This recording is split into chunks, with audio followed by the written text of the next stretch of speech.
വായിൽ വരുന്നത് കോതയ്ക്ക് പാട്ട് എന്ന് പറയുന്ന പോലെ പറഞ്ഞ തന്നെ പറഞ്ഞ് ഒരു 2 മിനിറ്റ് ആ ഒരു ഡ്രസ്സ് കാണിക്കുകയായിരിക്കും. അതിനുശേഷം ബാക്കി മുഴുവൻ പറയുന്നത്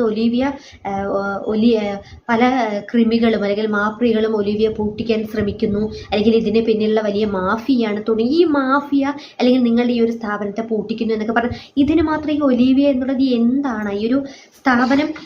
ഞാൻ പറയട്ടെ, ഈ ഒരു പ്രശ്നം വന്നതിന് ശേഷമാണ് ഈ ഒരു ഒലിവിയ ഡിസൈൻസ് ബൈ അച്ചു എന്നുള്ളൊരു ചാനലും ഈ ഒരു ഇവരുടെ പ്രോഡക്റ്റ് ഞാൻ കാണും തന്നെ. അതിന് മുൻപ് ഞാൻ മുൻപുള്ള വീഡിയോയിലും പറഞ്ഞിട്ടുണ്ട്. അത് ഞാൻ അവരുടെ ഈ ഒരു ചാനലും കണ്ടിട്ടില്ല, ഇവരുടെ ഈ ഒരു പ്രോഡക്റ്റും കണ്ടിട്ടില്ല. ഈ ഒരു വിഷയം വന്നതിന് ശേഷമാണ് ഇങ്ങനെയൊരു സ്ഥാപനം ഉണ്ട് എന്നുള്ളത് തന്നെ നമ്മൾ അറിയുന്നത് പോലും.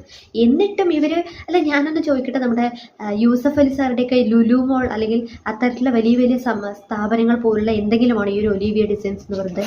പുച്ഛം തോന്നുന്നു, പറയാതിരിക്കാനാവില്ല, പുച്ഛം തോന്നുന്നു. ഒന്നുകിൽ ആ കുട്ടികൾ പറയുന്നത് എന്താണ്